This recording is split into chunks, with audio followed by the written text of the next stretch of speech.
নমস্কার শ্রোতা বন্ধুরা, আমার এই গল্পের আসরে সবাইকে স্বাগত। আশা করি সকলেই কুশলে আছেন। আজ আমি আপনাদের শোনাবো বিখ্যাত উপন্যাসিক হিমাদ্রি কিশোর দাশগুপ্তর কলমে একটি রহস্য উপন্যাস কৃষ্ণ লামার গুম্ফা। গল্পটি আজ আমি আপনাদের প্রথম পর্ব শোনাবো। গল্পটি প্রথম থেকে শেষ পর্যন্ত শোনার জন্য আপনাদের কাছে অনুরোধ রইল। আশা করি গল্পটি আপনাদের ভালো লাগবে। যদি ভালো লাগে অবশ্যই লাইক আর শেয়ার করবেন, আর আমার চ্যানেলটিকে সাবস্ক্রাইব করে আমার পাশে থাকবেন। আপনাদের ভালোবাসা আর সহযোগিতাই আমার একমাত্র কাম্য। শুরু করছি কৃষ্ণ লামার গুম্ফা গল্পটির প্রথম পর্ব।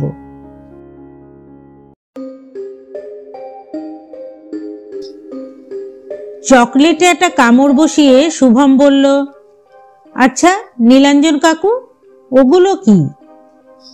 শুভমের ঠিক পাশে বসে একটা গাইড বুকের পাতা উল্টে যাচ্ছিল নীলাঞ্জন। মাথা তুলে বাইরের দিকে তাকিয়ে সে জিজ্ঞাসা করল, কোনটা? শুভম বলল, ওই যে রাস্তার বাঁকে লম্বা লম্বা বাঁশের গায়ে কাপড় টানানো আছে। নীলাঞ্জন উত্তর দিল, ওগুলোকে বলে লুংদার। এখানকার পাহাড়ি মানুষেরা ভূত প্রেত অপদেবতা বিশ্বাস করে। তাদের দূরে সরিয়ে রাখতে স্থানীয় মানুষেরা পথের বাঁকে বা নির্জন স্থানে এই পতাকাগুলোকে টানিয়ে রাখে। কাছে গেলে দেখতে পাবে ওগুলোর গায়ে তিব্বতী হরফে মন্ত্র লেখা আছে। শুভম বলল, আমি যখন বাবার সঙ্গে ভুটানে বেড়াতে গিয়েছিলাম তখনও এরকম অনেক পতাকা দেখেছিলাম। এখন বুঝতে পারছি এগুলো আসলে ভূত তাড়ানোর পতাকা। শুভমের কথা শুনে এবার হেসে ফেলল নীলাঞ্জন। তারপর বলল, হ্যাঁ, অনেকটা ওই রকমই। সূর্য পশ্চিমে ঢলে পড়েছে, আকাশের গায়ে ছড়িয়ে আছে তার লাল আভাটুকু। পাহাড়ের বুকে সন্ধ্যা নামছে। চারপাশের পাহাড়ের চূড়াগুলো ঢেকে যাচ্ছে ঘন কুয়াশায়। ধীরে ধীরে গাড়িটা নামছে নিচের দিকে। বাইরে থেকে ভেসে আসছে ঠান্ডা বাতাস। নীলাঞ্জন বলল, শুভম বাবু, এইবার কাজটা উঠিয়ে দাও, নইলে ঠান্ডা লেগে যাবে। চকোলেটটা খাওয়া হয়ে গিয়েছিল শুভমের। তার মোড়কটা হাত বাড়িয়ে বাইরে ফেলে জানলার কাঁচটা তুলে দিল। তারপর সিটে গা এলিয়ে দিয়ে জিজ্ঞাসা করল, গ্যাংটক পৌঁছতে আর কতক্ষণ লাগবে? নীলাঞ্জন বলল, আরো ঘন্টাখানেক। শুভমের প্রশ্নের কারণটা মনে মনে ধরতে পারল নীলাঞ্জন। গতকালই তারা কলকাতা থেকে গ্যাংটক এসেছে, আর আজ ভোরবেলা তারা বেরিয়ে পড়েছে ফুংদুং মনাস্ট্রি দেখবে বলে। সারাদিন সেখানে কাটিয়ে এখন তারা ফিরছে। গতকাল সন্ধ্যায় নীলাঞ্জন গ্যাংটকের হোটেলের বাইরে বাজারে একটু ঘুরতে বেরিয়েছিল। গ্যাংটকের রাস্তায় বেশ কয়েকটা কিউরিও শপ আছে। ফুটপাত দিয়ে হাঁটতে হাঁটতে তারই একটায় শুভমকে নিয়ে ঢুকেছিল নীলাঞ্জন। সেখানে নানা জিনিসের সঙ্গে কাচের শোকেসের মধ্যে রাখা ছিল বেশ কয়েকটা জপ যন্ত্র। জপ যন্ত্র হলো একটা কাঠের দণ্ডের মাথায় লাগানো ঢাকনা দেওয়া কৌটোর মতো একটা জিনিস। তার গায়ে তিব্বতী ভাষায় মন্ত্র খোদাই করা থাকে, আর কৌটোটার সঙ্গে সুতো বা ধাতব চেন দিয়ে একটা পাথর বা ধাতুর ছোট টুকরো ঝোলানো থাকে। দণ্ডটা হাতে নিয়ে নাড়ালে ধাতুর টুকরোটা ঘুরতে থাকে, আর তার সঙ্গে দণ্ডের ওপর লাগানো কৌটোটাও ঘুরতে থাকে। বৌদ্ধ ভিক্ষুরা ওই যন্ত্র হাতে ঘোরাতে ঘোরাতে ওং মণি পদ্মে হ এই মন্ত্র উচ্চারণ করে। ওরকম একটা যন্ত্র কাল কিউরিও শপ থেকে কেনার ইচ্ছে হয়েছিল শুভমের, কিন্তু সম্ভবত নীলাঞ্জনের কাছে আবদার করতে সংকোচ হয়েছিল তার। আজ ফুংদুং মনাস্ট্রিতে ছোট ছোট ছেলের হাতে জপ যন্ত্র দেখে কথাটা শেষ পর্যন্ত বলেই ফেলেছে নীলাঞ্জনকে। নীলাঞ্জন তাকে বলেছে সন্ধ্যাবেলা গ্যাংটকে ফিরে তাকে একটা জপ যন্ত্র কিনে দেবে। তারপর থেকে শুভম অন্তত 4 বার তাকে প্রশ্ন করেছে গ্যাংটক ফিরতে তাদের কতক্ষণ লাগবে। অন্ধকার আস্তে আস্তে গাঢ় হচ্ছে। ড্রাইভার গাড়ির হেডলাইট জ্বালিয়ে দিল। নীলাঞ্জন সিটের ওপর গা এলিয়ে চোখ বুজে ভাবতে লাগলো শুভমের বাবা মায়ের কথা। আমেরিকায় এখন সবে সকাল হয়েছে, হয়তো ঘুম থেকে উঠে তারা তৈরি হচ্ছে বাইরে যাওয়ার জন্য। শুভমের বাবা মা দুজনেই বিশ্ববিদ্যালয়ে অধ্যাপনা করেন। শুভমের বাবা ডক্টর অনিরুদ্ধ সান্যালের কাছেই বৌদ্ধ ধর্মাবলম্বীদের শিল্পচর্চা নিয়ে গবেষণার কাজ করছে নীলাঞ্জন 5 বছর ধরে। আর সেই গবেষণার প্রয়োজনেই দিন 7 জন্য সিকিমে এসেছে সে। সিকিমের নানা প্রান্তে ছড়িয়ে আছে প্রায় 100টি গুম্ফা বা মনাস্ট্রি। ওগুলোর মধ্যে বেশ কয়েকটি মনাস্ট্রি 3 থেকে 400 বছরেরও বেশি প্রাচীন। আর এই মনাস্ট্রিতে ছড়িয়ে আছে বিভিন্ন হস্তশিল্প আর দেওয়াল চিত্রের অমূল্য নিদর্শন। ওইসব নিদর্শন সম্বন্ধে জানতে আর প্রয়োজন মতো সেগুলোকে ক্যামেরাবন্দি করতেই নীলাঞ্জনের এখানে আসা। শুভম তার সঙ্গে এখানে এসেছে ঘটনাচক্রে। শুভমের এখনো 10 বছরে পা দেওয়া হয়নি। ওদের বাড়িতে যাতায়াতের সূত্রে নীলাঞ্জনের সঙ্গে খুব ভাব শুভমের। নীলাঞ্জনকেও ছোট ভাইয়ের মতো স্নেহ করেন ওর বাবা মা।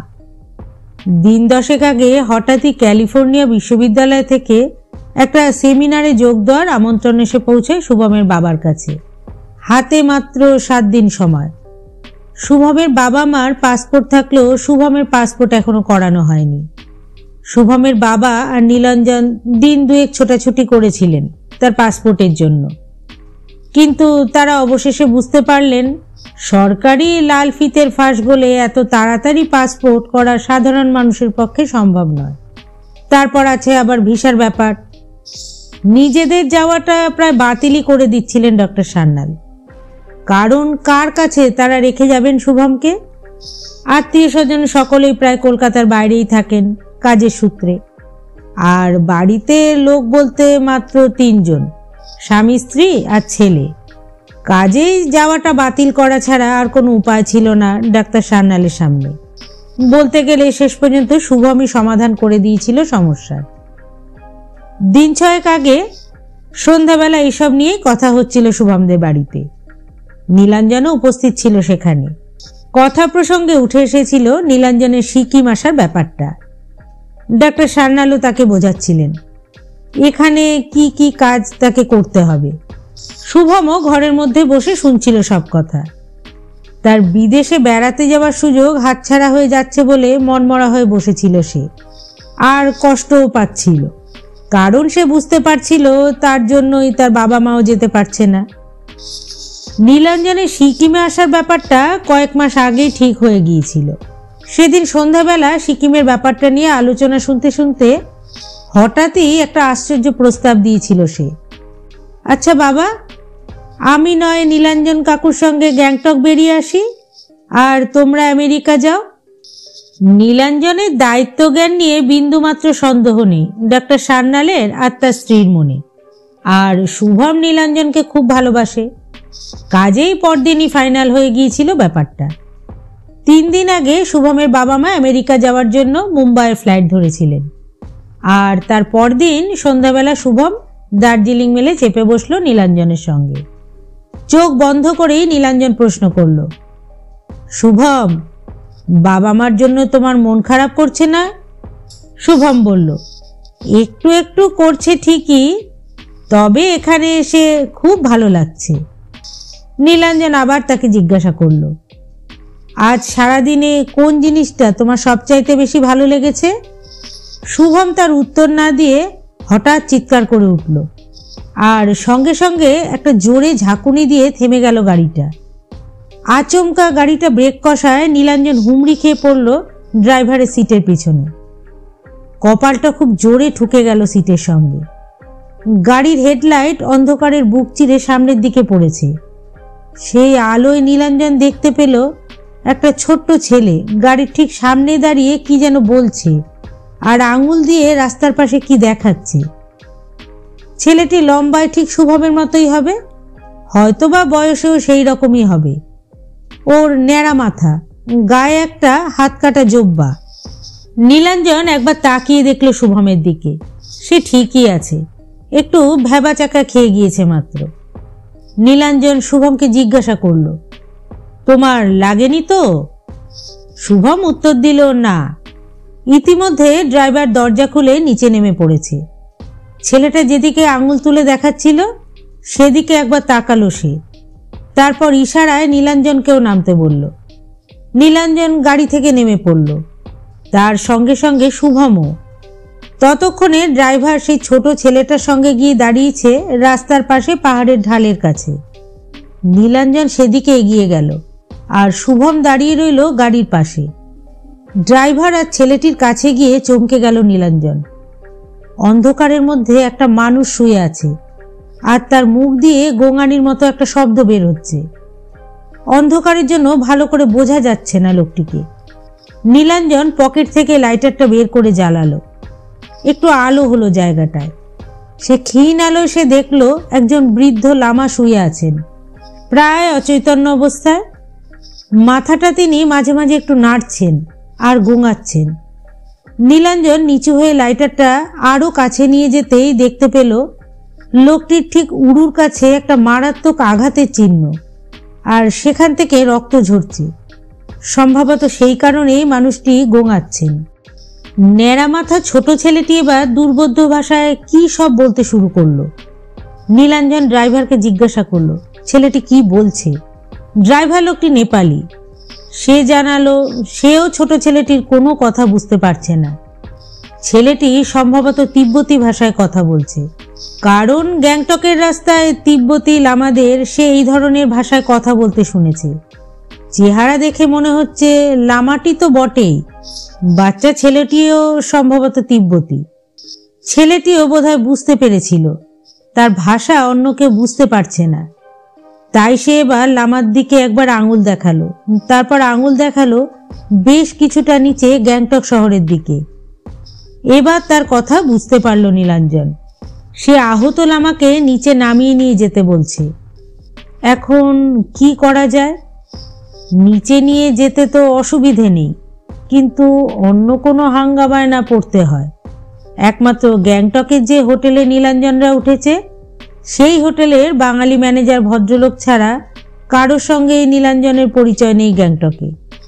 কাজেই লামাকে নিয়ে কোনো বিপদে পড়লে নীলাঞ্জনকে সাহায্য করার মতো কেউই নেই। অথচ তাকে আর এই ছোট ছেলেটিকে এখানে এই অবস্থায় অন্ধকারের মধ্যে ফেলে যেতেও মানবিকতায় বাঁচছে নীলাঞ্জনের।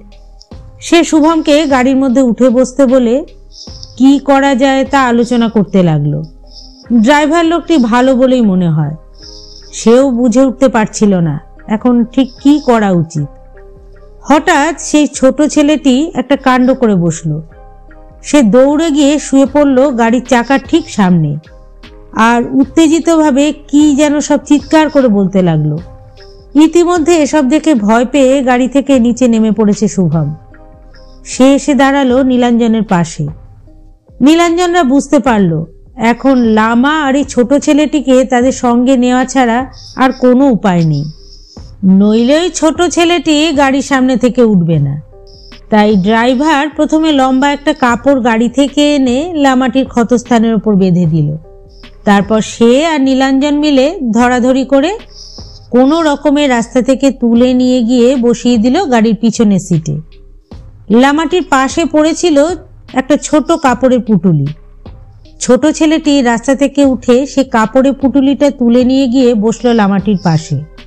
শুভম খেয়াল করলো পুটুলির ভিতর থেকে বেরিয়ে আসছে একটা জব যন্ত্র। এরপর নীলাঞ্জন শুভমকে নিয়ে উঠে বসলো ড্রাইভারের পাশের সিটে। গাড়ি আবার নামতে শুরু করলো নিচের দিকে। এখন ওপর থেকে স্পষ্ট দেখা যাচ্ছে গ্যাংটক শহরের আলোগুলো। গাড়ি পাহাড়ি পথে এক একটা বাঁক নেওয়ার সঙ্গে সঙ্গে আরো উজ্জ্বল হয়ে উঠছে সেই আলো। শুভমের খুব ভালো লাগছিল নিচের দিকে তাকিয়ে থাকতে। পকেট হাতড়ে আর একটা চকলেট বের করলো শুভম। তার মোড়কটা খুলে মুখে দেওয়ার আগে সে পিছনের দিকে একবার তাকালো। গাড়ির মধ্যে একটা হালকা নীল আলো জ্বলছে। সেই আলোয় শুভম দেখলো ছোট ছেলেটি বৃদ্ধ লামাকে জড়িয়ে ধরে বসে জুলজুল চোখে তাকিয়ে আছে তার দিকেই। হঠাৎ কি মনে হয় শুভম হাতের চকলেট বারটা এগিয়ে দিল তার দিকে। ছেলেটি একটি ইতস্তত করার পর হাত বাড়িয়ে নিল সেটা, তারপর নাকের কাছে এনে একবার শুকলো। গন্ধটা মনে হয় ভালো লাগলো। তার মুখে ফুটে উঠল একটা ক্ষীণ হাসির রেখা। চকলেটটা আস্তে আস্তে খেতে শুরু করলো ছেলেটি। কিছুক্ষণের মধ্যেই তারা পৌঁছে গেল আলো ঝলমলে গ্যাংটক শহরে। গ্যাংটকে পৌঁছে ড্রাইভার প্রথমে তাদের নিয়ে গেল একটা হাসপাতালে। শুভম দেখলো হাসপাতালের মাথার ওপর নিয়ন বোর্ডে জলজল করছে লেখা সিকিম স্টেট জেনারেল হসপিটাল। বৃদ্ধ লামাকে ধরাধরি করে গাড়ি থেকে নামিয়ে ভিতরে নিয়ে গেল নীলাঞ্জন আর গাড়ির ড্রাইভার। ছেলেটিও পুটুলিটা সঙ্গে নিয়ে গাড়ি থেকে নামলো। তারপর একবার শুভমের দিকে তাকিয়ে হেসে ঢুকে গেল হাসপাতালের ভিতর। শুভম একলা বসে রইল গাড়ির মধ্যে। মিনিট কুড়ি পর নীলাঞ্জন আর ড্রাইভার হাসপাতাল থেকে বেরিয়ে এসে চেপে বসলো গাড়িতে। আহত লামাকে হাসপাতালে ভর্তি করে নিয়েছে কর্তৃপক্ষ। নীলাঞ্জনের কাছ থেকে একথা জানতে পারল শুভম। গাড়ি এবার ছুটলো তাদের হোটেলের দিকে। মিনিট পাঁচেকের মধ্যেই হোটেলের সামনে পৌঁছে গেল তারা। গাড়ির ভাড়া মিটিয়ে কাঠের সিঁড়ি বেয়ে যখন শুভমরা হোটেলের ভিতর ঢুকলো, তখন নীলাঞ্জনের ঘড়িতে ঠিক কাটায় কাটায় 8টা বাজে। দোতলায় নিজেদের ঘরে ঢুকে বিছানায় শুয়ে পড়ল দুজনে। আর বাইরে যেতে ইচ্ছে করলো না কারো। রাত 9টা নাগাদ রুম সার্ভিস খাবার দিয়ে গেল। গরম গরম মুরগির মাংস আর ভাত খেয়ে সেদিনের মতো লেপ মুড়ি দিয়ে শুয়ে পড়ল দুজনে। নীলাঞ্জন বেড সুইচ টিপে ঘরের বাতিটা নিভিয়ে দিল। অন্ধকার ঘরে লেপের আরামে কিছুক্ষণের মধ্যে ঘুম নেমে এলো দুজনের চোখে। ভোরবেলা দরজায় টোকা দেওয়ার শব্দে ঘুম ভেঙে গেল নীলাঞ্জনের। ঘড়ির দিকে তাকিয়ে দেখল ঠিক 7টা বাজে। কাল রাতে সে বেয়ারাকে বলে রেখেছিল 7টার সময় তাকে ডেকে দেওয়ার জন্য। নিশ্চয়ই সেই ডাকতে এসেছে। খাট থেকে নেমে দরজা খুলতেই নীলাঞ্জন দেখল তার অনুমান সত্যি। বেয়ারা তাকে দেখে বলল, গুড মর্নিং স্যার। নীলাঞ্জন বলল, মর্নিং। তারপর বেয়ারাটা অন্যদিকে চলে গেল। নীলাঞ্জন দরজা বন্ধ করে কাচের জানলার সামনের ভারী পর্দাটা সরিয়ে দিল। সকালে নরম আলোয় ভরে গেল গোটা ঘরটা। পাইন বনের মাথার ওপর দিয়ে দূরে দেখা যাচ্ছে তুষারাবৃত হিমালয় পর্বতমালা। তার উঁচু চূড়াগুলো যেন ছুঁতে চাইছে মাথার উপরে ঘন নীল আকাশ। ঠিক যেন এক টুকরো পিকচার পোস্টকার্ড ভেসে উঠেছে নীলাঞ্জনের চোখের সামনে। মিনিট 10 সেই দৃশ্য উপভোগ করার পর নীলাঞ্জন ডাক দিল শুভমকে। লেপটা সরিয়ে চোখ ডলতে ডলতে খাটের উপর উঠে বসলো শুভম। নীলাঞ্জন বলল, তাড়াতাড়ি তৈরি হয়ে নিতে হবে শুভম বাবু, 8টার মধ্যে আমরা বেরিয়ে পড়ব। খাট থেকে নামতে নামতে শুভম প্রশ্ন করল, আজ আমরা কোথায় যাব নীলাঞ্জন কাকু? নীলাঞ্জন বলল, আজ আমরা প্রথমে যাব রুমটেক গুম্ফা বা মনাস্ট্রি দেখতে।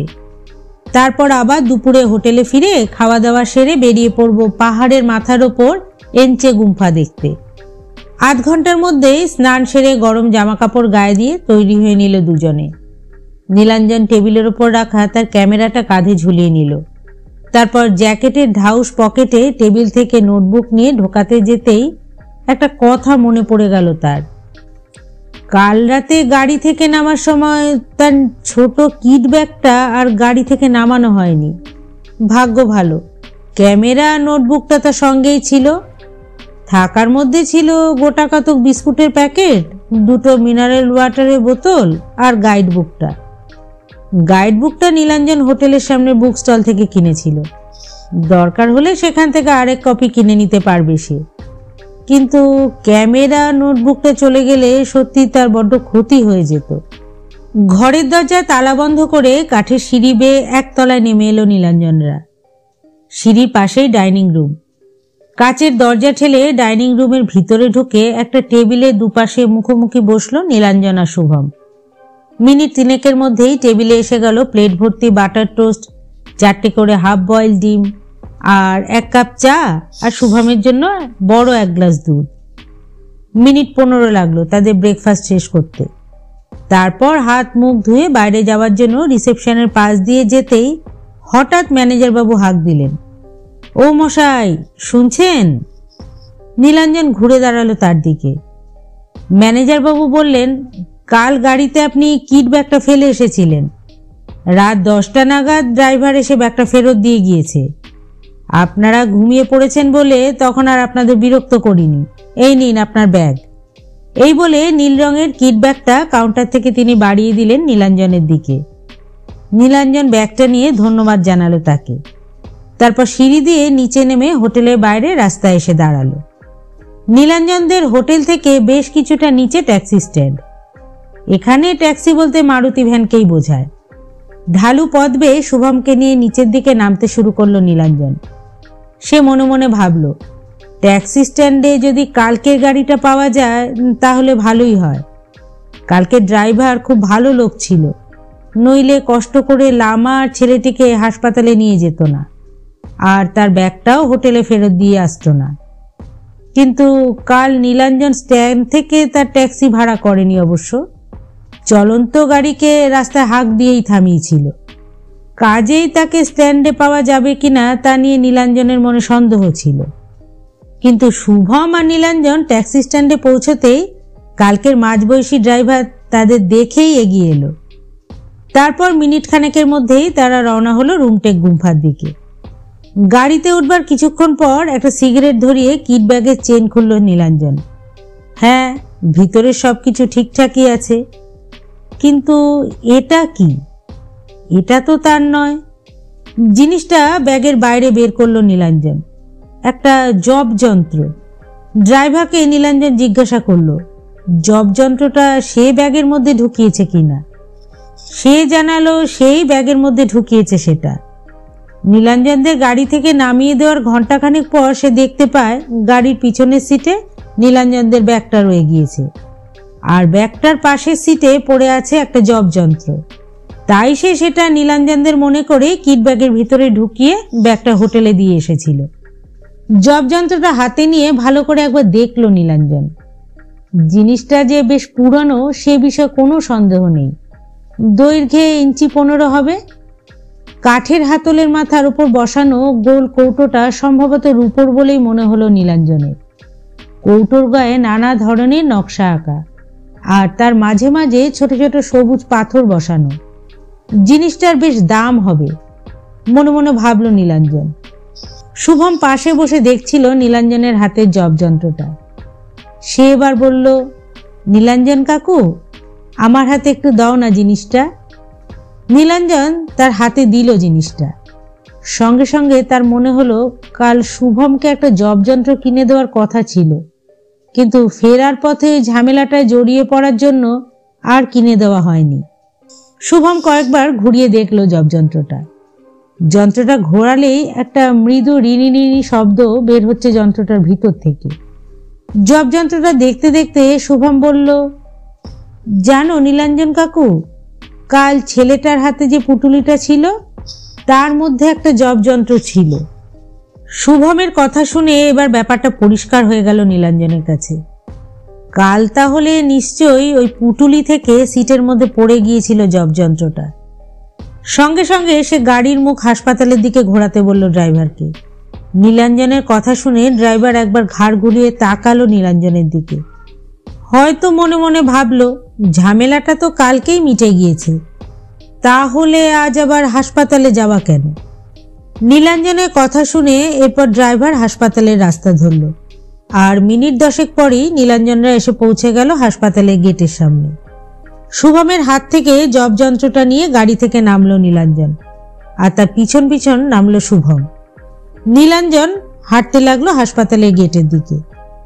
হাসপাতাল চত্বর বেশ পরিষ্কার পরিচ্ছন্ন, চারপাশ সুন্দর করে সাজিয়ে তোলা ফুলের বাগান।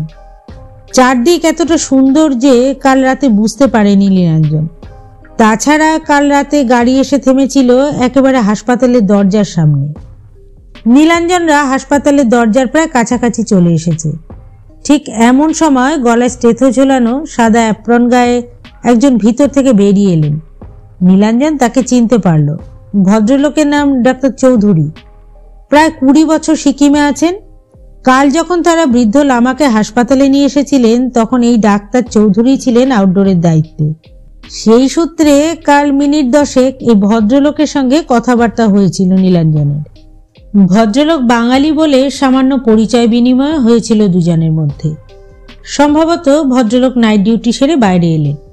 চোখে মুখে কেমন একটা ক্লান্তির ছাপ। ভদ্রলোকের সঙ্গে চোখাচোখি হতেই নীলাঞ্জন বলল, good morning doctor Chowdhury. Doctor Chowdhury দাঁড়িয়ে পড়লেন। নীলাঞ্জন তখন বলল, কালকের সেই লামার সঙ্গে আমি কি একটু দেখা করতে পারি? ডাক্তার চৌধুরীর মুখের ভাব দেখে মনে হলো তিনি ধরতে পারলেন না নীলাঞ্জনের কথাটা। অবশ্য কয়েক মুহূর্ত পরই তিনি বুঝতে পারলেন নীলাঞ্জন কি বলছে। তিনি এবার বললেন, ও, আপনি তো কাল রাতে নিয়ে এসেছিলেন লামার ওই ছোট ছেলেটিকে, কিন্তু তারা তো নেই, চলে গিয়েছেন। নীলাঞ্জন বলল, চলে গিয়েছেন?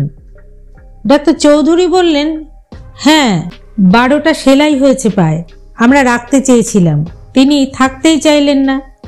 অসম্ভব মনের জোর মানুষটি।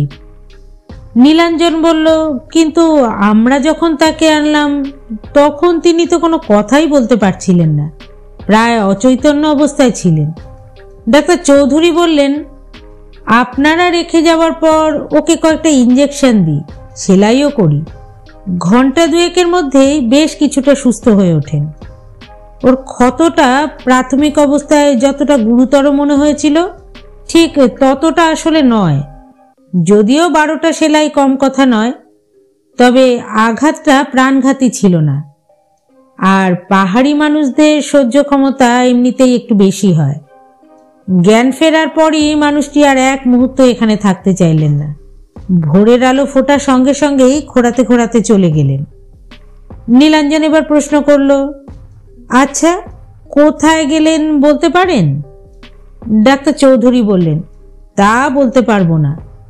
এখানে দীর্ঘদিন থাকার ফলে তিব্বতী ভাষাটা আমি কিছুটা বুঝি, কারণ অনেক সময় স্থানীয় মনাস্ট্রি থেকে লামারা এখানে আসেন চিকিৎসা করাতে। লামা ছেলেটির কথাবার্তা শুনে মনে হলো তারা তিব্বত থেকে এসেছেন, কারণ ছেলেটিকে লামাটি একবার বলছিলেন, এখানে থেকে সময় নষ্ট করা যাবে না, কাজ শেষ করে যতটা তাড়াতাড়ি সম্ভব নিজেদের দেশে ফিরে যেতে হবে।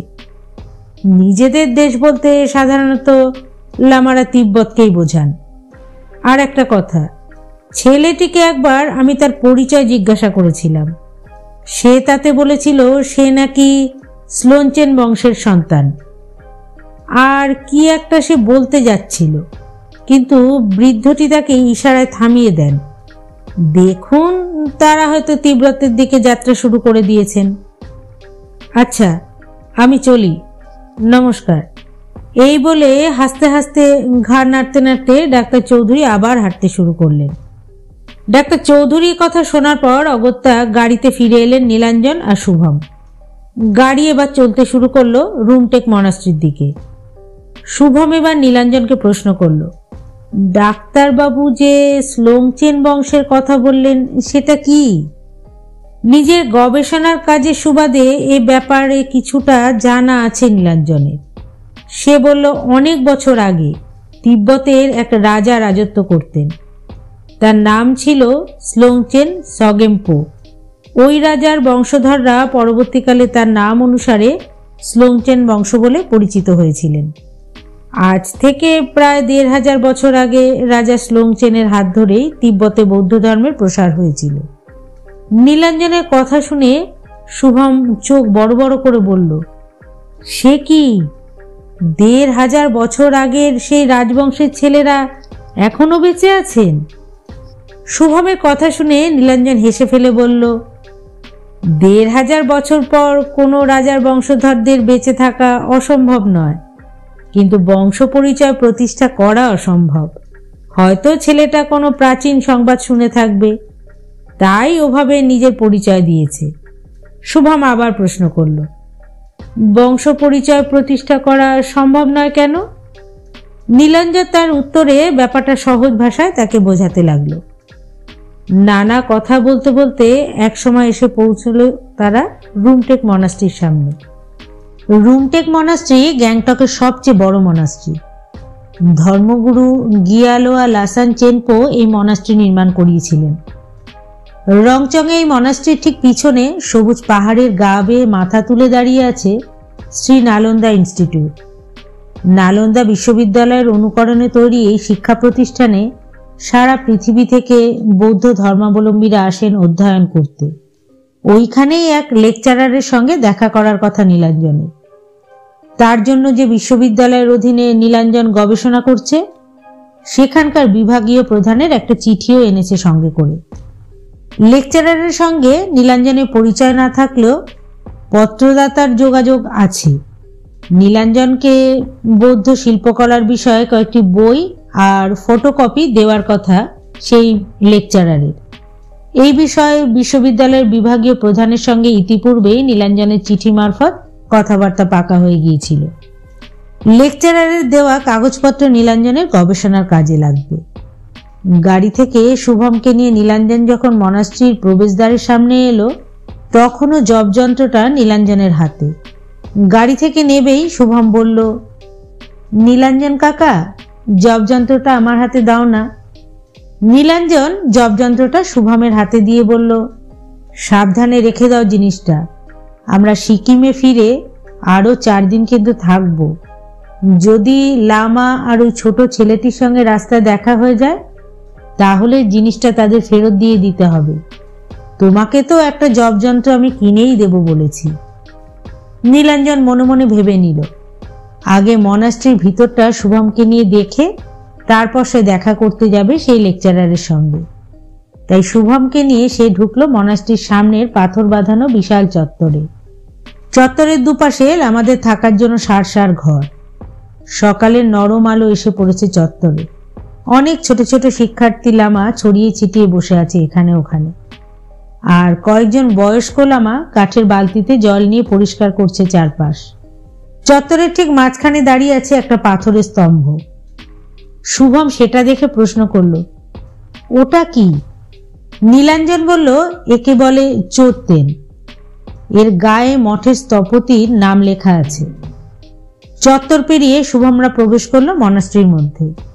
বিশাল প্রার্থনা কক্ষে রাখা আছে শাক্যমুনি বুদ্ধের বিশাল মূর্তি, আর তার দুপাশে রয়েছে সারিপুত্র আর মঙ্গলপুত্রের মূর্তি। এছাড়া সারা দেওয়াল জুড়ে রয়েছে 1000 ছোট ছোট বুদ্ধ মূর্তি। প্রার্থনা কক্ষের থাম আর সিলিং অপূর্ব কারুকার্য মণ্ডিত। সিলিং থেকে নিচের দিকে ঝুলছে সোনার রূপো দিয়ে নকশা আঁকা নানা রঙের কাপড় বা থাঙ্কা। বুদ্ধ মূর্তির সামনে জ্বলছে সার দিয়ে ঘিয়ের প্রদীপ। মূর্তির সামনে একটা কাঠের স্তম্ভের গায়ে লম্বা হলুদ কাপড়ে ফালি বাঁধছে লামারা। নীলাঞ্জন শুভমকে বুঝিয়ে দিল, ওগুলোকে বলে ধাগা। আমরা যেমন মন্দিরে মালা দিই, তেমনি ওরাও মূর্তির গায়ে ধাগা চড়ায়। সবকিছু অবাক হয়ে দেখতে লাগলো শুভম। এরপর ওরা উঠে গেল দোতলায়। সেখানে একই ঘরে রাখা আছে ওই মঠের 16 জন প্রয়াত প্রধান বা কর্মপার কালো টুপি। নীলাঞ্জন একটা বইয়ে পড়েছে, বৌদ্ধরা বিশ্বাস করেন ওই টুপিগুলো দেখলে নাকি আর পুনর্জন্ম হয় না। মনাস্ট্রি দেখতে দেখতে প্রায় ঘন্টা দেড়েক কেটে গেল। নীলাঞ্জন এর মধ্যে বেশ কিছু ছবি তুলল আর নোট নিল নিজের ডায়েরিতে। তারপর চলল শ্রী নালন্দা ইনস্টিটিউটে লেকচারারের সঙ্গে দেখা করতে। লেকচারারের নাম ডাবডি লামা। নালন্দা ইনস্টিটিউটে শিক্ষা ব্যবস্থা আবাসিক। ইনস্টিটিউটের ঠিক সামনেই একদল লামা দাঁড়িয়েছিল। বয়সে তারা যুবক, হয়তো এখানকারই ছাত্র হবে। নীলাঞ্জন তাদের ডাবডি লামার সঙ্গে দেখা করতে চাই বলতেই তাদেরই একজন নীলাঞ্জনদের ইনস্টিটিউটের দোতলায় ডাবডি লামার ঘর পর্যন্ত পৌঁছে দিয়ে গেল। ডাবডি লামার বয়স বছর 60 হবে। চোখে মোটা কাচের চশমা। একটা চেয়ারে বসে সামনে টেবিলে রাখা পুঁথির পাতা উল্টাচ্ছিলেন। নীলাঞ্জনকে দেখে প্রথমে একটু আশ্চর্য হলেন। নীলাঞ্জন তার পরিচয় আর চিঠিটা দেওয়ার পর ইশারায় সামনে রাখা একটা চেয়ারে নীলাঞ্জনকে বসতে বললেন তিনি। লোকটা খুব কম কথা বলেন। চিঠিটা পড়ার পর তিনি মিনিট 3 সৌজন্যমূলক কিছু কথা নীলাঞ্জনের সঙ্গে বললেন। তারপর টেবিল ছেড়ে উঠে গিয়ে ঘরের কোনায় রাখা একটা আলমারির ভিতর থেকে কাগজে মোড়া কিছু বইপত্র এনে নীলাঞ্জনের হাতে দিয়ে মাথা ঝুঁকিয়ে বিদায় জানালেন। কিছুক্ষণের মধ্যেই নীলাঞ্জন আর শুভম গাড়িতে চেপে বসলো হোটেলে ফেরার জন্য। দুপুরে খেয়ে দিয়ে একটু বিশ্রাম করে বিকালে নীলাঞ্জন আবার তৈরি হলো বেরিয়ে পড়ার জন্য। নিজের গ্লাভস আর মাফলার কিট ব্যাগে ঢোকাতে ঢোকাতে শুভমকে সে বলল, শুভম, তোমার গ্লাভস জোড়া সঙ্গে নাও, আর পশমের কান ঢাকা টুপিটাও এ ব্যাগের মধ্যে ঢুকিয়ে নাও। নামলেই বাইরে কিন্তু খুব ঠান্ডা। জানুয়ারি মাসের শেষ দিক, বেশ ঠান্ডা এখন এখানে। গতকাল রাত্রে হোটেলে ফেরার সময় বেশ শীত করেছিল নীলাঞ্জনের। শুভম নীলাঞ্জনের কথা মতো তার গ্লাভস জোড়া ঢুকিয়ে দিল ব্যাগে। খাটের ওপর পড়েছিল জব যন্ত্রটা। শুভম বলল, এটা আমি সঙ্গে নেব নীলাঞ্জন কাকু? নীলাঞ্জন বলল, নাও। হোটেলের ঘরে তালা দিয়ে এরপর নিচে নেমে এলো শুভমরা। হোটেলের বাইরে বেরিয়ে শুভম দেখল তাদের লাল রঙের মারুতিটা রাস্তায় দাঁড়িয়ে আছে। রুমটের থেকে ফেরার পথে নীলাঞ্জনের সঙ্গে ড্রাইভারের কথা হয়ে গিয়েছে। গ্যাংটকে যে কটা দিন তারা থাকবে সেই কটা দিন তারা এই গাড়িতেই বেড়াবে। শুভমকে দেখেই হাসলো ড্রাইভার। শুভম এর মধ্যেই তার নাম জেনে গিয়েছে, বীর বাহাদুর ছেত্রী। শুভমদের হোটেলের ঠিক পিছন থেকে একটা সবুজ পাহাড় উঠেছে আকাশের দিকে। নিচ থেকে পাহাড়ের মাথার ওপর একটা টাওয়ার দেখা যাচ্ছে। নীলাঞ্জন শুভমকে টাওয়ারটা দেখিয়ে বলল, ওই টেলিফোন টাওয়ারের ওখানে এখন আমাদের যেতে হবে। পাহাড়ের ওপর ওই টাওয়ারটার কাছেই রয়েছে এনচে মনাস্ট্রি। গাড়ি তাদের নিয়ে পাকদণ্ডি বেয়ে উপরের দিকে উঠতে শুরু করলো। আস্তে আস্তে যত উপরে উঠতে লাগলো তারা, ততই ঘন হয়ে উঠতে লাগলো রাস্তার পাশের মেপল আর পাইন গাছের জঙ্গল। রাস্তায় কোনো মানুষজন নেই। মাঝে মাঝে একটা একটা গাড়ি ওপর থেকে শুভমদের পাশ দিয়ে নিচের দিকে নেমে চলে যাচ্ছে। গাড়িগুলোতে যারা বসে আছে দেখেই বোঝা যাচ্ছে তারা ট্যুরিস্ট। মনাস্ট্রি দেখে গ্যাংটক শহরের দিকে ফিরছে তারা। সে গাড়ির মধ্যে বসে ছোট ছোট ছেলে মেয়েদের মাঝে মাঝে হাত নাড়ছে শুভম। মিনিট 20 পর একসময় শুভমদের গাড়ি উঠে এলো পাহাড়ের মাথায়। ড্রাইভার তাদের টেলিফোন টাওয়ারের সামনে এক জায়গায় নামিয়ে দিল। জায়গাটায় আরও 2টো গাড়ি দাঁড়িয়ে আছে। এরপর আর গাড়ি যাওয়ার অনুমতি নেই। সেখান থেকে একটা পথ সামনের দিকে চলে গিয়েছে, আর সেই পথের মুখে একটা গাছের গায়ে একটা সাইনবোর্ডে তীর চিহ্ন দিয়ে দিক নির্দেশ করে লেখা আছে এনচে মনাস্ট্রি। নীলাঞ্জন শুভমকে নিয়ে সেই পথ ধরে হাঁটতে শুরু করলো। দুপাশে বড় বড় গাছের জঙ্গল, তার মধ্যে দিয়ে পায়ে চলা রাস্তা আস্তে আস্তে উপর দিকে উঠে গিয়েছে। মিনিট 10 সে পথ ধরে চলার পর জঙ্গল একসময় পাতলা হয়ে এলো। তারপর নীলাঞ্জনরা উপস্থিত হলো একটা খোলা জায়গায়। এবার তাদের চোখে পড়ল কিছুটা দূরে একটা উঁচু মতো জায়গায় দাঁড়িয়ে আছে এনচে মনাস্ট্রি। তার চারদিকে বিরাট বিরাট বাঁশের মাথায় উঠছে নানা রঙের লুমদার। মনাস্ট্রির একদিকে পাইনের ঘন জঙ্গল, আর একদিকে অতলান্ত খাদ। যেদিকে খাদ তার পাশ দিয়ে একটা পাথুরের রাস্তা উঠে গিয়েছে মনাস্ট্রিতে। রাস্তার পাশে খাদের দিকটায় একটা ছোট প্রাচীরের গায়ে সার সার হলুদ বর্ণের প্রার্থনা চক্র লাগানো আছে। হাত দিয়ে সেই প্রার্থনা চক্রগুলোকে ঘোরাতে ঘোরাতে শুভমরা উঠে এলো মনাস্ট্রির সামনের শান বাঁধানো প্রাঙ্গণে। সেখান থেকে চারদিক পরিষ্কার দেখা যাচ্ছে। কিছু দূরেই দাঁড়িয়ে আছে হিমালয় পর্বতশৃঙ্গ তার আপন গাম্ভীর্য নিয়ে। যেদিকেই চোখ যায় শুধু পাহাড় আর পাহাড়। অনেক নিচে গ্যাংটক শহরে ঘরবাড়িগুলোকে দেখতে লাগছে ঠিক দেশলাইয়ের বাক্সের মতো। চারপাশ নিস্তব্ধ, আর তারই মাঝে দাঁড়িয়ে প্যাগোডা আকৃতির এনচে মনাস্ট্রি। রুমটেক মনাস্ট্রির মতো এই মনাস্ট্রির চোখ ধাঁধানো জৌলুস নেই, তার পরিবর্তে আছে প্রাচীনত্বের গন্ধ। নীলাঞ্জন শুভমকে বলল, এই এনচে গুম্ফা হলো সিকিমের অন্যতম প্রাচীন গুম্ফা। এর বয়স 200 বছরেরও বেশি। নিয়েগমাপা সম্প্রদায়ের এক লামা এই গুম্ফা নির্মাণ করেছিলেন। কথা বলতে বলতে শুভম আর নীলাঞ্জন ঢুকলো মনাস্ট্রির ভিতরে। ভিতরটা বেশ অন্ধকার। বুদ্ধমূর্তির সামনে জ্বলছে সার সার প্রদীপ। কয়েকজন লামা ধ্যানস্থ অবস্থায় বসে আছেন ঘরের কোনায় অন্ধকারের মধ্যে, আর গোটা 10 ছোট ছেলে নিচু গলায় একসঙ্গে সুর করে কি যেন বলে চলেছে আর মাথা ঝাঁকাচ্ছে। বুদ্ধমূর্তি ছাড়াও ঘরের মধ্যে রয়েছে ভয়ঙ্কর দেখতে সব মূর্তি, দেখতে অনেকটা রাক্ষসের মতো। তাদের দিকে তাকিয়ে বেশ ভয় করছিল শুভমের। আছে বেশ কিছু হিন্দু দেবদেবীরও মূর্তি। একটা মূর্তি দেখে শুভম চিনতে পারল সেটি ছিন্নমস্তার। বইয়ের পাতায় ছবি সে দেখেছে আগে। নীলাঞ্জন শুভমকে নিয়ে প্রার্থনা কক্ষের চারদিকে ঘুরে ঘুরে দেখতে লাগলো। চারপাশে ছড়িয়ে আছে অদ্ভুত সব হস্তশিল্পের নিদর্শন।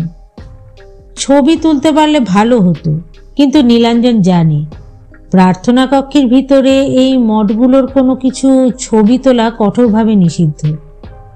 কিছুক্ষণ প্রার্থনা কক্ষের ভিতরে থাকার পর বাইরে বেরিয়ে এলো নীলাঞ্জন। মাঠের বাইরে এক জায়গায় দেয়ালের গায়ে বেশ কিছু রংচঙে ছবি আছে। ছবিগুলো জাতক কাহিনী।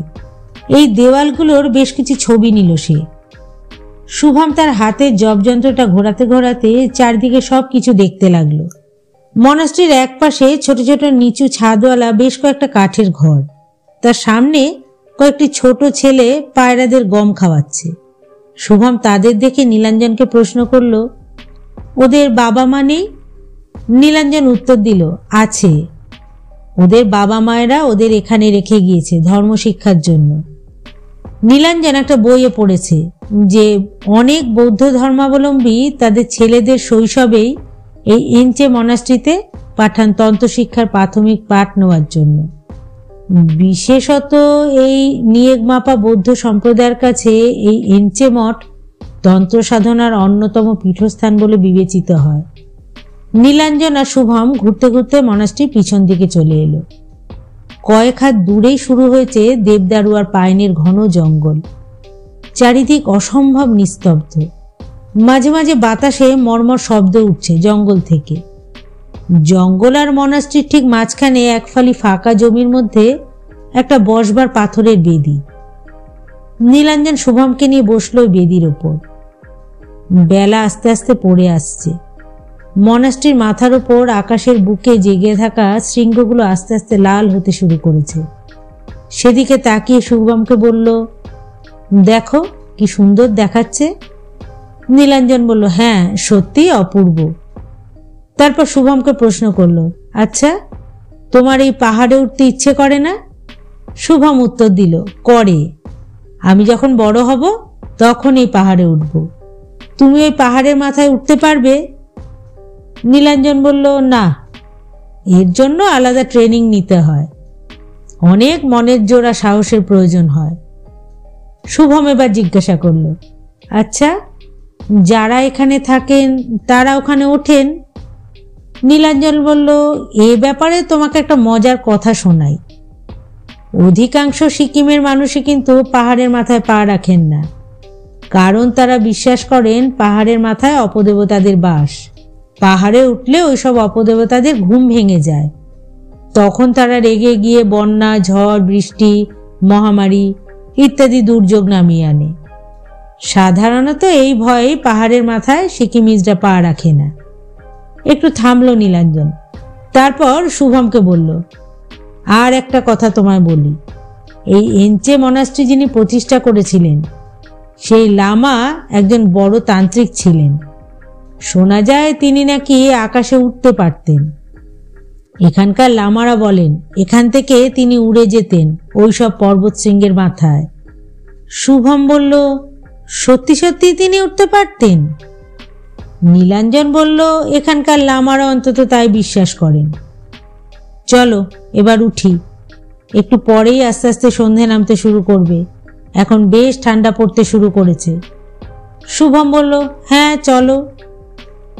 নীলাঞ্জন আর শুভম উঠে দাঁড়ালো ফিরে যাওয়ার জন্য। ঠিক তখনই তাদের পিছন থেকে একটা প্রশ্ন ভেসে এলো ইংরেজিতে, আপনারা কি ট্যুরিস্ট? কথাটা কানে যেতেই চমকে পিছন ফিরে তাকালো নীলাঞ্জন আর শুভম। তারা দেখলো তাদের সামনে দাঁড়িয়ে আছে মধ্যবয়সী মণ্ডিত মুস্তক এক লামা। গায়ে তার লাল রঙের হাতকাটা একটা ছোট জামা, হাঁটুর কিছুটা নিচু পর্যন্ত ঢাকা লাল লুঙ্গির মতো পোশাক, সারং, পায়ে গোড়ালির বেশ খানিকটা ওপর পর্যন্ত ওঠা চামড়ার কালো জুতো। সবচেয়ে বিস্ময়কর তার গায়ের রং, একদম কালো, যা লামাদের মধ্যে দেখা যায় না। নীলাঞ্জন অবাক দৃষ্টিতে তাকিয়ে রইল তার দিকে। সে লামা আবার প্রশ্ন করলেন, আপনারা কি ট্যুরিস্ট? প্রাথমিক বিস্ময় কাটিয়ে উঠে নীলাঞ্জন এবার বলল, হ্যাঁ।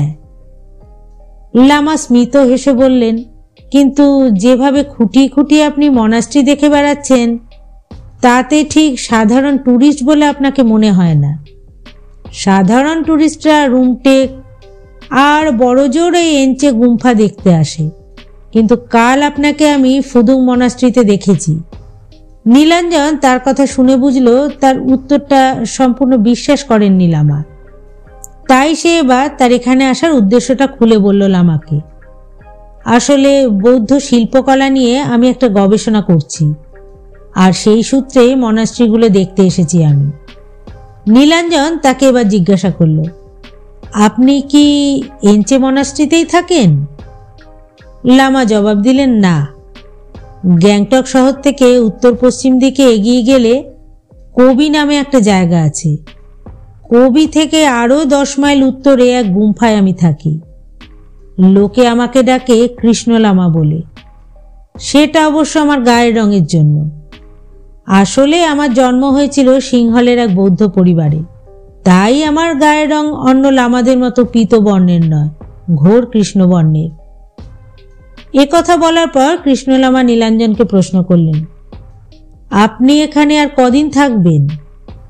নীলাঞ্জন জবাব দিল, দিন 3 ফেনসাং আর পেমিয়াংশি মনাস্ট্রিটা দেখে যাওয়ার ইচ্ছা আছে।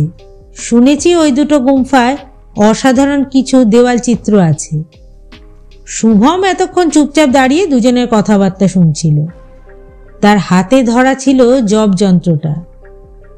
কৃষ্ণলামার উপস্থিতির কারণেই হোক আর মনের খেয়ালেই হোক, সে ঘোরাতে লাগলো জপ যন্ত্রটা।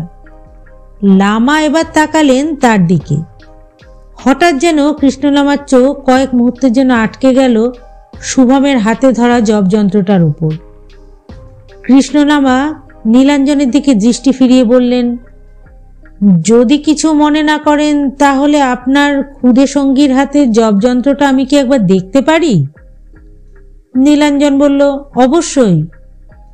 শুভমের হাত থেকে জিনিসটা নিয়ে কৃষ্ণলামা বেশ কিছুক্ষণ মনোযোগ দিয়ে দেখলেন, তারপর আবার সেটা শুভমকে ফিরিয়ে দিলেন। সন্ধে নামতে আর বেশি দেরি নেই, তাই নীলাঞ্জন কৃষ্ণলামার উদ্দেশ্যে বলল, তাহলে আমরা চলি, আমাদের জন্য গাড়ি অপেক্ষা করে আছে। আপনার সঙ্গে পরিচয় হয়ে খুব ভালো লাগলো। কথাটা বলে নীলাঞ্জন হাত জোর করে কৃষ্ণলামাকে নমস্কার করতে যাচ্ছিল, কিন্তু কৃষ্ণলামা তাকে কিছুটা অবাক করে দিয়ে বললেন, একটু দাঁড়ান, আপনার কাছে আমার একটা প্রস্তাব আছে। নীলাঞ্জন একটু থেমে গিয়ে বলল, কি প্রস্তাব? লামা এবার বললেন, আপনি এসেছেন বৌদ্ধ শিল্পকলা সম্বন্ধে জানতে, কিন্তু আমি জানি আপনি এখনো পর্যন্ত মনাস্ট্রিগুলো যা দেখেছেন বা ভবিষ্যতে দেখবেন তা বৌদ্ধ শিল্পকলার অতি সাধারণ নিদর্শন ছাড়া আর কিছুই নয়। আপনি নিশ্চয়ই জানেন যে বৌদ্ধ শিল্পকলার মূল ভিত্তি হলো নালন্দা ও বিক্রমশিলা মহাবিহারের শিল্পরীতি। ওই 2 জায়গা থেকেই তিব্বত আর অন্যান্য স্থানে ছড়িয়ে পড়েছিল বৌদ্ধ শিল্পকলা। পরবর্তীকালে অবশ্য বৌদ্ধ শিল্পকলা তার স্বাতন্ত্র্য হারায়, নষ্ট হয়ে যায় তার মৌলিকত্ব। কিছু কিছু মনাস্ট্রিতে এখন অবশ্য বৌদ্ধ শিল্পকলা গৌরবোজ্জ্বল অধ্যায়ের কিছু নিদর্শন রক্ষিত আছে, কিন্তু সেই সব নিদর্শন মনাস্ট্রিগুলো চুরি যাওয়ার ভয়ে লোকচক্ষুর আড়ালে লুকিয়েই রাখে, কারণ ওইসব অতি প্রাচীন বস্তুর দাম আন্তর্জাতিক বাজারে কোটি কোটি টাকা, তাই লোকচক্ষুর সামনে এসব জিনিস বের করা হয় না। আমি যে মঠের মঠাধ্যক্ষ, সেই মঠেও বেশ কিছু প্রাচীন শিল্পকলা নিদর্শন আছে। আগামী পরশু তিব্বতী ক্যালেন্ডার বা লুনার ক্যালেন্ডারের 10ম মাসের 29তম দিন। ওই দিনে আমাদের মনাস্ট্রিতে ধর্মীয় উৎসব ছাম বা মুখোশ নৃত্যের অনুষ্ঠান হয়। ওই দিন প্রতি বছর সকালে মাত্র 1 দিনের জন্য মনাস্ট্রিতে রক্ষিত দুর্মূল্য সামগ্রীগুলো আমরা বাইরে বের করি কিছু সময়ের জন্য। আপনি যদি 2 দিনের জন্য আমাদের এখানে অতিথি হন, তাহলে ওসব সামগ্রী আমি আপনাকে দেখানোর ব্যবস্থা করে দিতে পারি, এমনকি তাদের ছবিও আপনি তুলতে পারেন। কৃষ্ণলামার প্রস্তাব শুনে অবাক হয়ে গেল নীলাঞ্জন। প্রস্তাবটা যে নীলাঞ্জনের পক্ষে লোভনীয় এ বিষয়ে কোনো সন্দেহ নেই, কিন্তু লামাই বা হঠাৎ নীলাঞ্জনকে সুযোগ করে দিতে চাইছেন কেন? নীলাঞ্জন সরাসরি প্রশ্ন করল লামাকে, একজন অপরিচিতকে আপনি সেসব দেখাবেন কেন? কৃষ্ণলামা হেসে বললেন, প্রথমত আপনাকে দেখে মনে হচ্ছে আপনার দিক থেকে আমাদের মনাস্ট্রির ক্ষতির কোনো কারণ নেই, অর্থাৎ আপনি নিশ্চয়ই দুর্মূল্য বস্তুগুলো চুরি করবার চেষ্টা করবেন না। দ্বিতীয়ত আপনি বৌদ্ধ শিল্পকলার বিষয়ে গবেষণা করছেন, এটা একজন বৌদ্ধ হিসেবে অত্যন্ত আনন্দের বিষয়।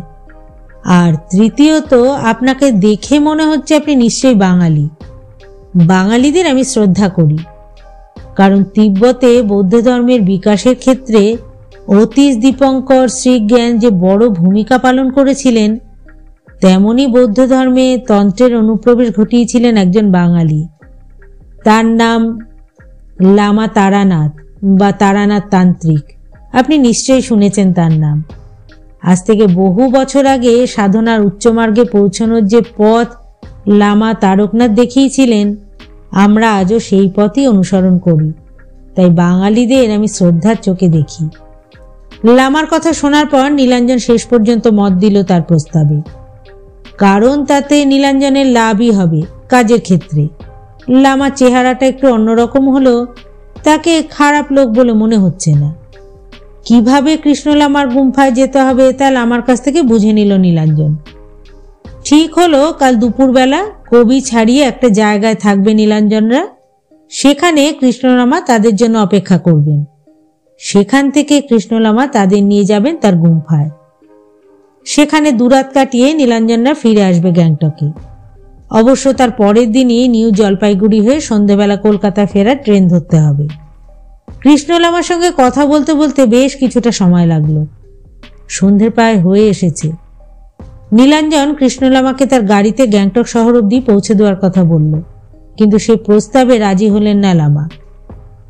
নীলাঞ্জনদের কাছ থেকে বিদায় নিয়ে তিনি অন্ধকার জঙ্গলের দিকে এগিয়ে গেলেন। হয়তো তার ভিতর দিয়ে পাহাড়ের ঢাল বেয়ে নিচে নামার কোনো রাস্তা আছে, আর নীলাঞ্জনরা যে রাস্তা দিয়ে এসেছিল সেই রাস্তাতেই ফিরে চলল গাড়ির দিকে। গ্যাংটক থেকে কবির উদ্দেশ্যে নীলাঞ্জনরা যখন রওনা হলো, তখন বেলা 1টা বাজে। শুভম বসেছে ড্রাইভারের পাশে, আর নীলাঞ্জন বসেছে পিছনের সিটে। শুভম তার হাতের জবযন্ত্রটা ঘোরাতে ঘোরাতে চারপাশ দেখতে দেখতে চলেছে। নীলাঞ্জন একটা জিনিস লক্ষ্য করছে, জবযন্ত্রটা হাতে পাওয়ার পর থেকে শুভম কিছুতেই আর সেটাকে হাতছাড়া করছে না। কিন্তু জিনিসটা তো আসলে অন্যের, তাই মনের মধ্যে কেমন একটা সংকোচ বোধ হচ্ছে নীলাঞ্জনের। হয়তো লামা আর সেই ছেলেটি ওই জবযন্ত্রটার জন্য তাদের খুঁজে বেড়াচ্ছেন। গাড়ির ড্রাইভার কাল একটা অদ্ভুত কথা বলেছিল ওই জবযন্ত্রটার ব্যাপারে। সে বলছিল নীলাঞ্জনদের নাকি ফেলে দেওয়া উচিত জিনিসটা, কারণ এইসব জবযন্ত্রে নাকি লামারা টুকটাক করে রাখেন। কাজেই এই জবযন্ত্র অন্য কেউ সঙ্গে রাখলে নাকি তার ক্ষতি হতে পারে। শুভমকে জবযন্ত্রটা ঘোরাতে দেখে হঠাৎ কালকে ড্রাইভারের কথাটা মনে পড়ে গেল নীলাঞ্জনের। অবশ্য নীলাঞ্জন কথাটা বিশ্বাস করেনি, কারণ পাহাড়ি লোকেদের মনে নানা ধরনের কুসংস্কার কাজ করে। গ্যাংটক শহর ছাড়িয়ে আস্তে আস্তে ওপর দিকে উঠতে শুরু করলো নীলাঞ্জনদের গাড়ি। শুভম হঠাৎ প্রশ্ন করল, আচ্ছা, কবিতে দেখার কিছু নেই? নীলাঞ্জন বলল, আছে, তবে তা দেখতে হলে আমাদের দেরি হয়ে যাবে, তাই কবিতে আমরা দাঁড়াবো না। শুভম আবার প্রশ্ন করল, কবিতে কি আছে? নীলাঞ্জনের গাইডবুকের এক জায়গায় কবি সম্বন্ধে কিছু উল্লেখ আছে। নীলাঞ্জন সেটা পড়েছে। সে শুভমকে বলল, কবি একটা ঐতিহাসিক স্থান। আজ থেকে 200 বছর আগে কবিতে লেপচা প্রধান তেংকুং তেক আর ভুটান রাজ খে বুমসারের মধ্যে দীর্ঘ লড়াইয়ের শেষে সন্ধি চুক্তি স্বাক্ষরিত হয়েছিল। গভীর জঙ্গলের মধ্যে এক পাথরের গায়ে সেই সন্ধি চুক্তি খোদাই করা আছে। অনেকে ট্রেকিং করে ওই জায়গাটা দেখতে যায়। গ্যাংটক থেকে কবি বেশি দূরে নয়। 1 ঘন্টার মধ্যেই নীলাঞ্জনরা পৌঁছে গেল কবিতে। নীলাঞ্জন বুঝতে পারল গ্যাংটক ছাড়িয়ে বেশ খানিকটা উপরে উঠে এসেছে তারা। যে রাস্তা দিয়ে তারা এতক্ষণ উপরে উঠে এলো, অনেক নিচে সেই রাস্তারই বাঁকগুলো ওপর থেকে এখন দেখতে পাচ্ছে তারা। নীলাঞ্জনদের চারপাশ শুধু পাহাড় আর পাহাড়, আর সেই পাহাড়ের গায়ে ওক, পাইন, রোডোডেনড্রনের জঙ্গল। জায়গাটা খুব ঠান্ডাও। একটা বাঁকের কাছে এসে ড্রাইভার গাড়িটা থামিয়ে দিল। রাস্তা আবার দুদিকে ভাগ হয়ে গিয়েছে। পিচের রাস্তা সোজা চলে গিয়েছে ফেনসংয়ের দিকে, আর একটা সরু পাথুরের রাস্তা ডান দিক দিয়ে নিচে নেমে গেছে। কোনো মতে একটা গাড়ি যেতে পারে সেই রাস্তা দিয়ে। সম্ভবত সেটা পায়ে চলারই রাস্তা। গাড়িটা থামিয়ে ড্রাইভার পিছনের সিটে বসে থাকা নীলাঞ্জনের দিকে তাকালো। নীলাঞ্জন তাকে ডান দিকের রাস্তাটা ধরতে বলল। ড্রাইভার ধীরে ধীরে সেই রাস্তা ধরে নিচের দিকে নামতে শুরু করলো। রাস্তার একদিকে পাহাড়, আরেকদিকে গভীর খাদ। মিনিট 10 চলার পর তারা আবার ওপরের দিকে উঠতে শুরু করলো। নীলাঞ্জন মনে মনে ভাবছিল, এখন যদি উল্টো দিক থেকে একটা গাড়ি আসে তাহলে কি হবে। রাস্তা এত সংকীর্ণ, যে কোনো একটা গাড়িকে পিছু হটতেই হবে। অবশ্য সে সম্ভাবনা নেই বললেই চলে, কারণ এই রাস্তায় গাড়ি তো দূরের কথা, একটা মানুষ পর্যন্ত দেখা যাচ্ছে না। আরও প্রায় আধ ঘন্টা চলার পর নীলাঞ্জনরা উঠে এলো উঁচু মতো একটা ফাঁকা জায়গায়। সেখান থেকে একটা সুড়ি পথ নেমে গিয়েছে জঙ্গলের মধ্যে। তবে সেই রাস্তায় গাড়ি থাকে না। কৃষ্ণলামার এখানেই নীলাঞ্জনদের নিতে আসার কথা। ড্রাইভার এখানটায় এসে আগে গাড়ির মুখটা ঘুরিয়ে নিল। গাড়ি থামতেই নিচে নামলো নীলাঞ্জনরা। বাইরেটা খুব ঠান্ডা। গাড়ির কাজ বন্ধ থাকায় এতক্ষণ তা বুঝতে পারেনি নীলাঞ্জন। মাফলারটা দিয়ে কানের কাজটা ভালো করে ঢেকে নিল সে। শুভম আর ড্রাইভারও নিচে নামলো। শুভম এসে দাঁড়ালো নীলাঞ্জনের পাশে। জায়গাটার চারপাশ ভালো করে দেখতে লাগলো নীলাঞ্জন। আশেপাশে কেউ কোথাও নেই। জঙ্গলের দিক থেকে শুধু ঝিঝি পোকার একটানা শব্দ ভেসে আসছে, আর মাঝে মাঝে ঠান্ডা বাতাসের ঝাপটা হাড় পর্যন্ত কাঁপুনি ধরিয়ে দিচ্ছে। সেখানে দাঁড়িয়ে থাকতে থাকতে মিনিট 10 কেটে গেল, কিন্তু কৃষ্ণলামার দেখা নেই।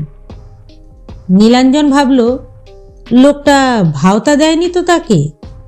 আবার পর মুহূর্তেই তার মনে হলো, তাকে ভাওতা দিয়ে কি লাভ কৃষ্ণলামা। দাঁড়িয়ে দাঁড়িয়ে এসব কথা চিন্তা করতে লাগলো নীলাঞ্জন। ড্রাইভার ততক্ষণে গাড়ি থেকে নেমে গাড়ির পাশেই দাঁড়িয়েছিল। এবার সে এসে দাঁড়ালো নীলাঞ্জনের সামনে। তারপর নীলাঞ্জনকে হিন্দিতে বলল, আপনার লোককে তো কোথাও দেখতে পাচ্ছি না। যার নিতে আসার কথা ছিল তার নাম কি? নীলাঞ্জন উত্তর দিল, তার নাম কৃষ্ণলামা। কথাটা শুনে বেশ কিছুক্ষণ চুপ করে রইল ড্রাইভার। তারপর নীলাঞ্জনকে বলল, একটা কথা বলি, আপনি বরং ফিরে চলুন, এই জায়গাটা ভালো নয়। তাছাড়া সে কথাটা শেষ না করায় নীলাঞ্জন বলল, তাছাড়া কি? এরপর কি হলো সেটা জানতে গেলে অবশ্যই আপনাদের শুনতে হবে এর পরের পর্ব। আজ এই পর্যন্তই রইল। ধন্যবাদ।